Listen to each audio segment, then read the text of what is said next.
This is going to be a very interesting vlog. If you haven't already noticed, I lost my voice. Last week, Friday, I got sick and it kind of threw a wrench in my plans for the reading vlog. I had a whole thing going on and then, I got sick. I lose my voice every single time I have like some sort of throat thing. So this is going to be very interesting and I may actually end up having to whisper. This may not work out depending on how this goes and how my voice holds up. I may have to redo this, but we'll see. The other reason why this vlog is kind of delayed is because when I'm sick, I don't like to read. I don't know why. It just makes me tired and I just want to sleep. So I started playing Zelda Tears of the Kingdom again. I played it last, I would say, spring and kind of put it down. So then I picked it back up and I was literally playing it like all weekend long. My poor family, they're just like, can you do something else or can we watch TV? And I'm like, nope, Zelda. So that became my life for like 2 days. And so I didn't really read very much Saturday and Sunday, but I got back into reading Monday and Tuesday. So I did manage to finish one book. And we'll talk about that right now. I'm so sorry. This vlog is going to be super choppy because my voice keeps giving out. So I do apologize and I thank you for understanding. Because this video is going to be a bit chopped up, I filmed my first thoughts on Friday. So it was actually before this. So I will insert it after this video and then I will come back with my final thoughts of the book because I did finish it. And that is, actually let me grab it for you. Oh, no, wrong one. Here we go. A House of Bane and Blood by Alexis L. Maynard. Is it Maynard or Maynard? I don't know. Maynard. I'm really bad at pronouncing names. I'm so sorry. So this was on KU. I originally discovered this book. It was a recommendation from Covers with Cassidy. She raved about this book, and honestly, because of the cover and the synopsis, I grabbed it. So yes, I will come back with you in 2 seconds with my first thoughts on this, and then after that, I will come back here. So I'll see you in a sec. I'm so happy to report that I am really enjoying House of Bane and Blood. I think I read almost 50% of this book, probably not within one sitting, but within one day, which for me is, considering it is also a ebook. The reason why I also kind of got to read a lot is because I'm actually not feeling very well again. And I kind of spent last night in bed reading. Originally I wanted to include this in my urban fantasy reading vlog, but I ran out of time. But you know what? Upon reading this, I realized that it wouldn't even fit into urban fantasy. This is not urban fantasy at all. It's a fantasy set in urban setting kind of, but it's more like steampunk, and it's not in our world.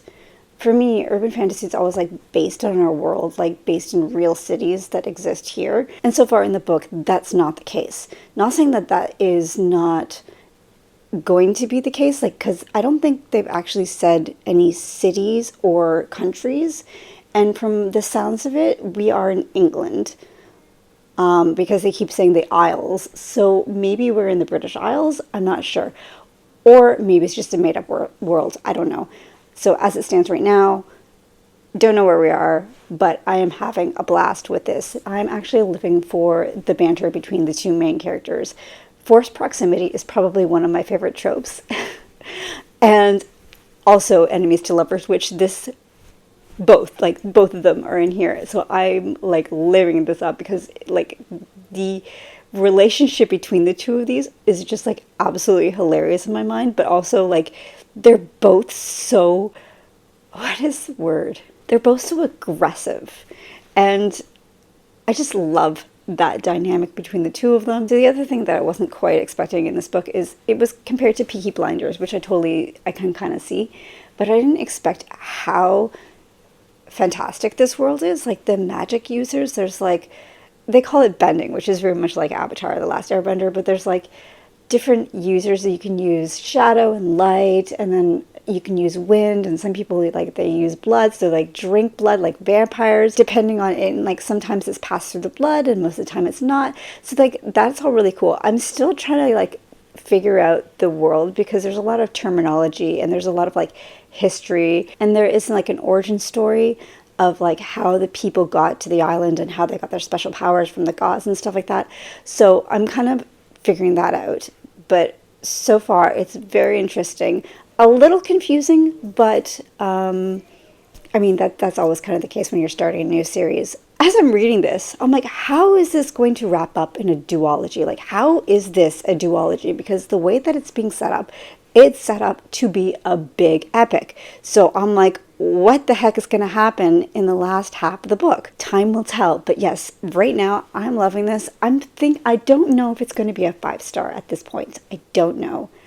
But it's definitely going to be a high 4 for sure, because I'm having a blast. And like I said, I'm blowing through it so quickly. I will be back in a couple days with an update and my final thoughts on this book.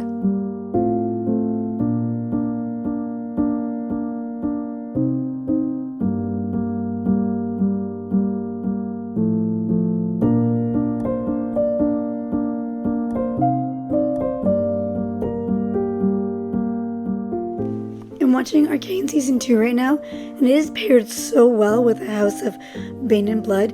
Like, not really the plot at all, but like the idea of like magic versus allomancy. It's really cool and like almost like the steampunk kind of feel to it. So yeah, very good. And Season 2 is so good right now. Oh my gosh. Back again. Okay, so I haven't edited that clip. I haven't looked at it since I filmed it, so I have no idea what I said.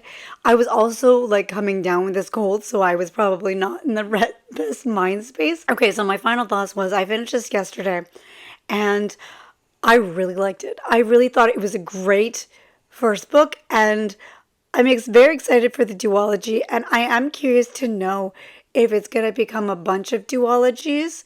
Like, you know, like some series, they have a bunch of duologies that are all connected. I would really love that because I really do love this world. And I don't think we're going to get enough of it in 2 books.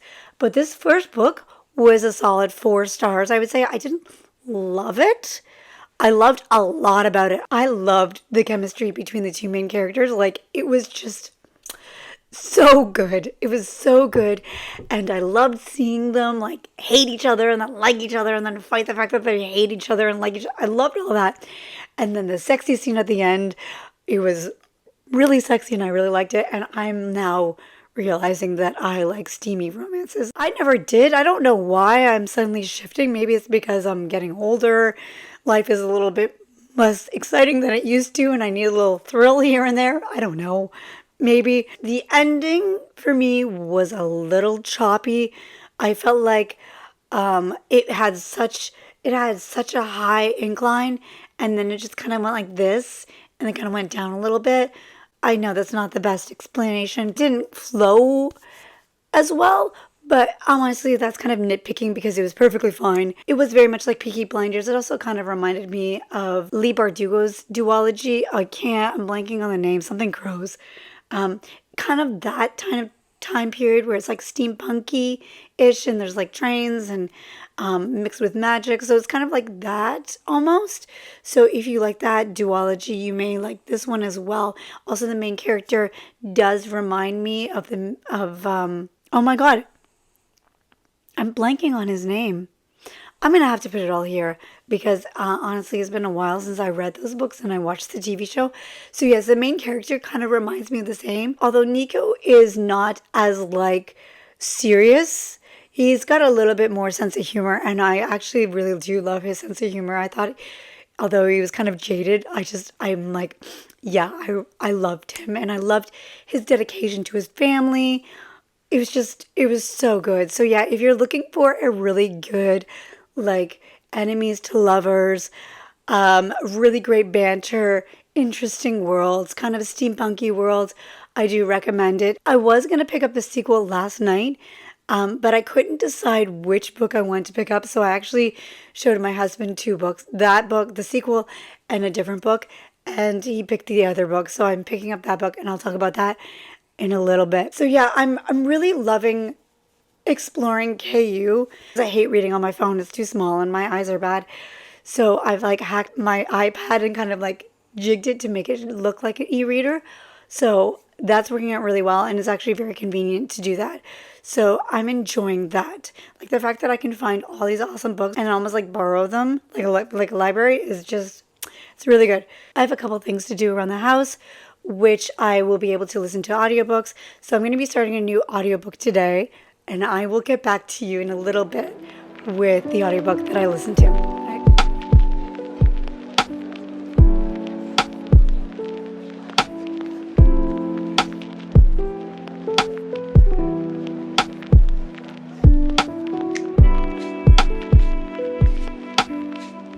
I'm back with an update, and do you guys like my sweater?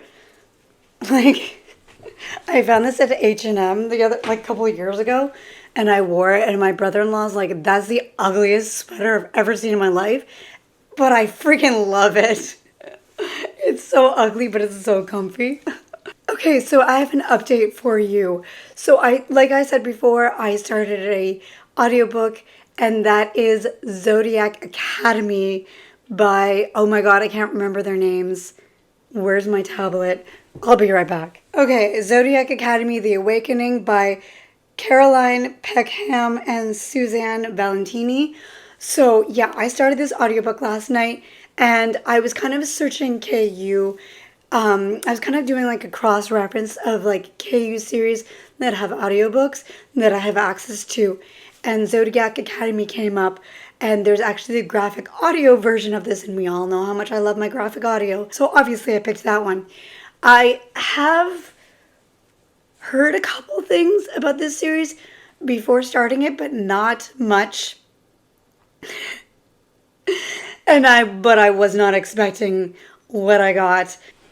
My gosh, let's talk about this book because wow.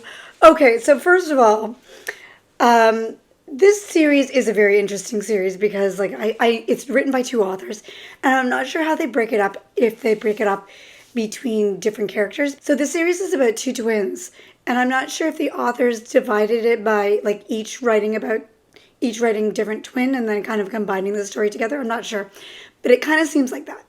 And so in this world, we're following these two twins, and one of them reminds me so much of Bryce from Crescent City, and the other one is like a kind of like a cutesy bookish girl that's kind of like more quiet and reserved. It's kind of like it starts off as like an urban fantasy, and then you kind of discover that these girls have special abilities, and they're actually fae. And because they're fae, they get taken to this fae academy, and in this fae academy, they discovered that they are special, and I'm not going to say much else. And because they're special, they are being targeted by four guys who are like called the heirs, and they're basically being bullied by these four guys. So they are navigating this new world. There are new abilities, also being bullied by everybody, and it's like a high school setting. This book series I shouldn't like. Like, I should not like this book series at all, because on paper it sounds like something that I absolutely hate, like high school drama, a main character that only thinks with her lady parts, and very like sexualizing everything. Like everybody they meet, they're like, this guy sucks, but man is he hot. Like, it's just like so over the top.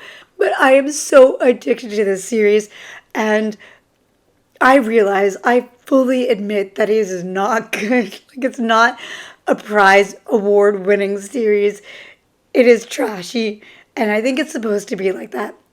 It reminds me of like a WC series, but like way more dramatic. Even though it reminds me of like a WC show, it actually more reminds me of manga and anime. Specifically, the worlds that were in like the high school with all the different fae. Okay, let's talk about this. I'm going to press pause and kind of come back to what I was talking about before. The world that we are in is supposed to be fae. And I have a huge problem with this because there's fae vampires, there's fae werewolves, there's fae sirens. It's kind of ridiculous.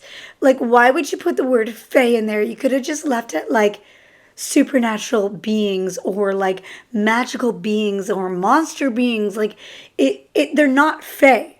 They're like magical beings that are in like different categories.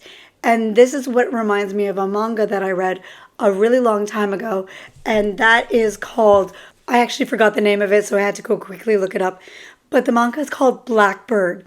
And I read this like, I don't know, like 20 years ago, I think. Maybe 15 years ago when I was like really in my like shoujo phase.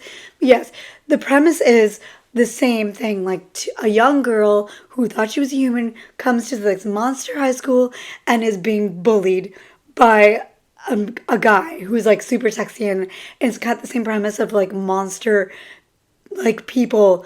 And so yeah, very much gave me the same vibes. So that's kind of one of the reasons why I loved it. And the other reason why I loved it is because apparently I really love when guys bully girls. It sounds so bad. It sounds so bad. But the way that they're like the four guys, if you've been reading manga for a really long time like I have, and you've read shoujo manga, you'll know where I'm going with this. But the four guys are like the F4 from Hana Dango, aka Boys Over Flowers. If you've not heard of Boys Over Flowers, oh my gosh, you need to check out this series. It is a manga series. It is an anime. It is a Chinese drama, Korean drama, Japanese drama, and I think it's Taiwanese as well. Like, it's been remade so many times. And it is about a young girl that goes to a rich high school that gets bullied by these four guys that are like the richest, hottest guys in the school. And I absolutely love it. It's actually one of my favorite manga series of all time. So yes, it is problematic. Yes, it probably would not live up to today's standards. And actually, after listening to this audiobook, I actually just want to go and watch the Chinese drama, which is the most recent one that I love so much. So I want to rewatch that because it does remind me of these two mangas. I'm actually having such a blast. Like I mentioned before, when I thought that the book is kind of written by two authors, and I feel like the different POVs are written by two different authors. The one made POV, the one that kind of reminds me of Bryce from Crescent City, I love her like inner monologue. It is so funny to me. There's one scene where she's like crying and she's like, I gotta bitch slap those tears off of me. And I'm like, what the fuck? I'm like, that's hilarious. And other things she said, I'm just like, that's pretty funny. So there's a lot of humor to this that I really get and I really like. Yes, like I said, it's problematic. It is not for everybody. If you don't like bully romances or bully stories, I don't think it's for you. Also, I think that this does get very spicy, and there is also another trope of a girl liking a teacher. So if you don't like those things, I don't recommend it. But if you do, I think you'll have a lot of fun with it. And honestly, I think this series is supposed to be trashy. I don't think it's supposed to be taken seriously, at least in the beginning. Maybe towards the later books, it gets a little bit more serious. As of right now, I think it is aware of what it is and kind of leaning to that. I know it's a 9-book series as of right now, and I'm not entirely sure if it's completed or not, but I have heard that it does drag towards the end, and a lot of people who love it are just like, okay, I need the ending, so I don't know. We'll see how it goes. So right now I am 50% through, and I will check back with you maybe in a day or two once I complete the audiobook.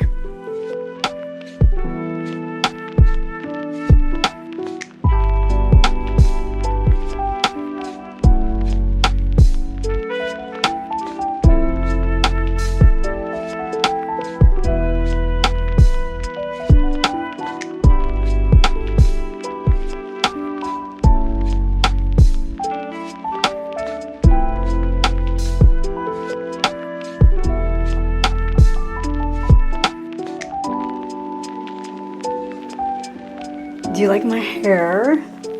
I feel like I'm like in the 1920s or the early 1900s with this hair.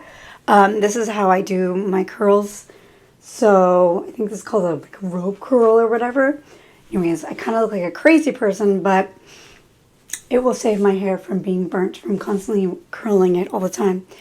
So I have to wear this for a couple more hours. So I finally got my voice back. I mean, it's still not completely better, but it's a lot stronger than it was the last time I gave you guys an update. So I finished Zodiac Academy last night. The audiobook went by so quickly. Like, it took a while to build up to like getting to know the characters and the plot and everything. And then all of a sudden it ended. Like, I was expecting more of an ending, and it was just like plot, plot, plot, ending. And I'm like, well, what the hell? Like, the second one has the graphic audio out, but the third one I don't think comes out until next year. So I probably, if I want to read, I'm just gonna read it through my through KU. So yeah, obviously I liked the story. Did I think it was the most amazing thing ever? No, far from it. Was it full of flaws and plot holes? Yes. Was it addictive as hell? Oh my gosh, was it ever? Like I said before, I shouldn't like this book and I shouldn't want to continue on with the series, but I am, and I do. I guess it's kind of like my reality TV show, you know, like Love is Blind and all that stuff. Like, I've never really gotten into those kind of shows. I've never liked reality TV shows, but I can understand the appeal of it. And I feel like for me, this is my version of reality TV, although it's far from reality so far. I actually like the first part of the book way more than I like the second part of the book. I felt the second part of the book was leaning too heavily on high school drama, which it is, I guess, a high school drama book. But is it, okay, is this a YA book or is this an adult book? I don't know, because if it is adult book, it's too much of the high school stuff, in my opinion. It's okay to have a little bit of it, but when it's like teenagers being teenagers, like I don't care. You know, they go out partying and they're like woo girls, and I'm like, woo! No, she doesn't look wooish. Let's put on our slutty outfits and go dancing. And there's like a whole chapter about that. I'm just like, oh my god, like I didn't care. And the relationship with their friends is just so superficial. But I am so addicted to the guys, like the 4 guys, except for the one. It's mostly just the 3 guys that I'm addicted to. Max, I can't remember. I think it's Max. He's like barely in it, and we don't even talk about him. But there's 3 guys. One guy, Caleb, who totally reminds me of Spike from Buffy, and I've compared another character to that recently. There's one guy, his name is Seth, and he's just like, his way of showing his control is just being really touchy and feely, but it's like to the point where it's like, it's kind of gross, but also kind of hilarious. The one thing I was kind of disappointed at was, unlike Honey or Dongo or Boys Over Flowers, is that not all the boys are bullying the main character. It's just really one guy. Whereas this one, they're all bullying them, and then there is no easing up. It's just the constant bullying. I felt like at certain points, maybe they should have eased up, or maybe one of them, like one out of the 4 of them, is just like, dudes, this is not okay. Let's stop bullying these girls. But then you have the whole reason of why they're actually bullying them, and it's because they feel threatened by their power. They're going to lose that power. So I kind of understand it, but at the same time, maybe they could just stop being dicks for 1 minute and be like, wait, it's not these girls' fault. Maybe we could work with them instead of against them. But I guess that's not the point of the book. There was one spicy scene in it, and it was like very small and very little bit. So like there's not much romance. The authors did kind of touch upon past trauma, but I felt like it was so brief, like it was a tickle, that it was barely even a part of it. It's like, oh yeah, this girl has past trauma, and the reason why we bring it up is because now they're going to use it against her. It felt like those past traumas weren't even, like, the characters barely acknowledged them, only when the plot needed them to, if that makes sense. So I kind of hated that. Although this book is loaded with flaws, and I mean loaded, and red flags, I'm going to give this book 3.5, mainly because it does what it does, and it does well, and that is make you addicted to the book and make you want to continue on. And I do want to continue on. So I was actually going to pick up the second Zodiac Academy audiobook like right after finishing the first one, but I changed my mind at the last minute because a library copy became available of a book that I've been waiting for the longest time. And actually the timing was kind of bad because like literally 2 days ago, I just went out and bought the book because I was so tired of waiting for the audiobook to come in. And then of course the audiobook comes in, whatever. So I'm listening to the audiobook of Belladonna and I'm already at chapter 7. This is a YA gothic fantasy book that I heard about a couple years ago when it came out. And obviously I never picked it up because I was kind of not reading YA at the time. But I feel like because the third book came out recently, a lot of people have been talking about it. And a lot of people have been recommending it lately because it is like a creepy book that fits very well with the autumn season. So I picked it up, and while I was at the store, which I filmed and you probably just saw, literally, I'm not joking, 3 people came up to me to talk to me about this book. The first person was when I grabbed it off the shelf, it was a person walking and they're like, "Oh, I heard about this book. I heard it's really good." I'm like, "Yeah, cool." The second time, it was somebody that was walking past me and they're like, "I just read this book. It's so good."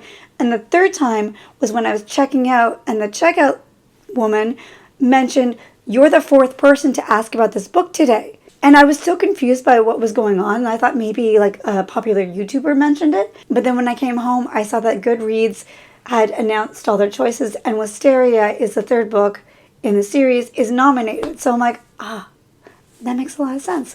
So I guess this is like the perfect time to pick it up because there's a lot of hype over it. So anyways, I'm at the 7th chapter right now, and this book is going by very quickly.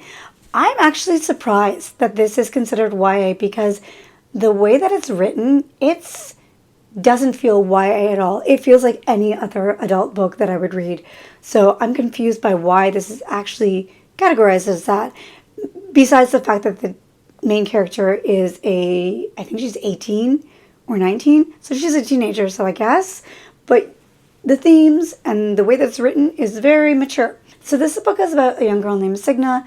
And I'm not going to say much, but basically she has a very strange relationship with death to the point where like pretty much everybody around her is dying and has died either from mysterious causes or illnesses.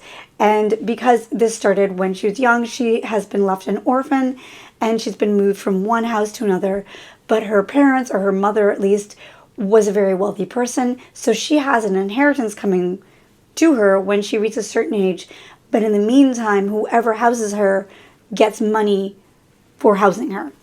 So obviously all these relatives want to house her to get money. She's kind of in a very unfortunate situation to the point where now she's being drawn to this new house and things are looking up for her. She's very positive about the future. But then when she gets there, she soon realizes that the family is not exactly what she thinks. And there's a lot of strange things going on. And there's a lot of strange characters. And yes, that's where I'm at. I'm at where she just got to the new house. And there's a lot of weird things happening. I like our main character. I like how she is very reckless because of her situation. But she still is very hopeful for the future. Also, the writing, so good. I do have to mention I'm not the biggest fan of the audiobook. Not saying that the audiobook narrator isn't good. I think she has a very lovely voice. I just don't like the way she does male voices. And if I'm reading a romance story, I want the guy to like sound good in my head. I want him to sound like melted chocolate. You know what I mean? It just doesn't feel like that to me. It just feels like a woman doing a guy's voice. So I may switch over to the physical, seeing how I feel after a little while. But overall, I'm really enjoying it, and I will come back to you in a couple days with my final thoughts on Belladonna.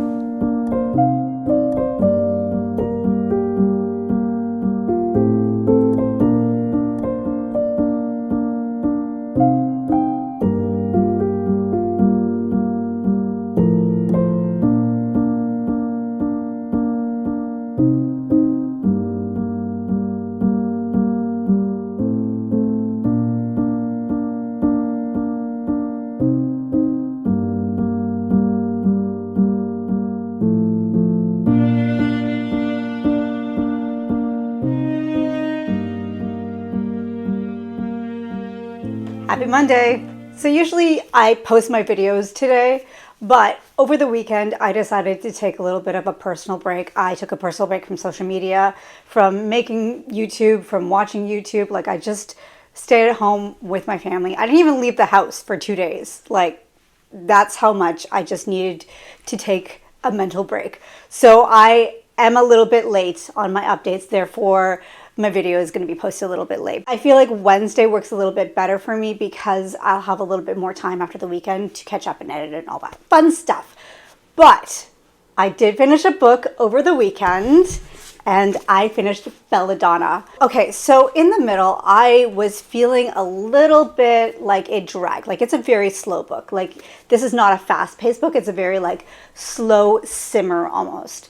And I was kind of getting bored of it a little bit in the middle, but towards the end, I was just so addicted to this world, so addicted to these characters and what the heck's going on, and the relationship between Signa and basically her love affair with Death. Like, I loved all of that. It was just so good. And yes, the ending was a little bit predictable, but it's a YA series.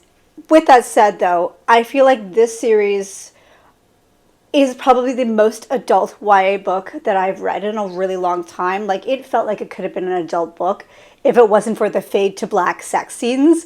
Everything about this book really was very adult, except for the fact that she is, I believe, 19, so she's technically a teenager. In the beginning of this story, I didn't really know exactly when this story was supposed to take place. And then I think halfway through the story, you find out it's like the 1850s, which makes a lot of sense because there's a lot of talk about, you know, coming into public society and making their debut and going to dances and having the card where they sign out. So that all reminded me of Bridgerton because honestly, I haven't really read too many books in that time period.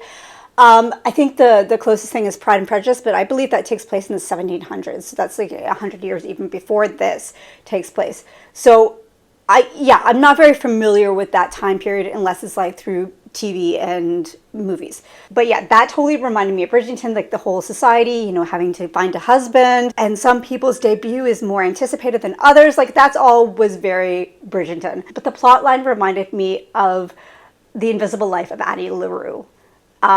If you've read that book and you've read this book, you can kind of see the similarities between that. I'm not going to give anything away, but yes, the tone of it, the kind of like the little bit of the idea of Invisible Life of Addie LaRue. I can never say that. The Invisible Life of Addie LaRue. There we go. The tone was very similar, like the kind of the gothic. I'm trying not to like give anything away, but if you've read those two books, I think that you can agree that they're very similar. Towards the end, I was like, yeah, I like this, but I don't understand how this could possibly be a trilogy. It seems like it's going to wrap up within one book. And honestly, it could have wrapped up in one book. But the way that the ending happened and the more attached I got to the characters, the more I'm like, I need to read the next book. I need it now, but I don't have access to the audiobook and I don't own the physical copy, and I'm trying to read through my physical copies. We all know the song and dance that I've talked about already before. So I'm at a dilemma right now where I really want to continue on with Foxglove and I need the audiobook. And since I just put a hold on, obviously the wait is going to be forever. So I think I may have to just bend and buy the second one. But I have another dilemma. This is the paperback. The third book, Wisteria, just came out, and obviously it's in hardcover, and I'm probably going to want to read that. So what does that say? That says that I have to buy this in hardcover and then get rid of this book. Like, first world problems of a book reader, right? So overall, I really, really enjoyed the book. But that one little bit of a slog in the middle kind of takes a half point off for me. It wasn't quite 5-star read, but it definitely is a 4.5 star, maybe even 4.75. Not quite 5, but I can honestly see this series becoming a 5-star series. I also recommend this book series if you like kind of like darker gothic stories like Nettle and Bone. But this is obviously set in the 1850s in England, so it's got like the whole like, you know, society thing. So do recommend this book, and I am so excited to continue on with the series. I don't know how I'm going to do it, so I'm probably just going to cave and get the 2 hardcovers, or maybe I just get the box set, because there's a box set of the hardcovers, but it's like $75. And honestly, with Christmas around the corner, I can't justify spending that much money towards myself, so I don't know. Okay, anyways, dilemma. But yes, loved it, so happy. I have to thank all the people that recommended this book to me, so yes, thank you. So we're gonna end this vlog here, and I'm sorry it hasn't been the most like scenic vlog because I was sick and I kind of didn't really leave the house very much and or do anything very exciting besides watch TV and read, so it is what it is. But if you stuck around until the end and you don't really have anything to say but you still want to comment, leave a flower for Belladonna.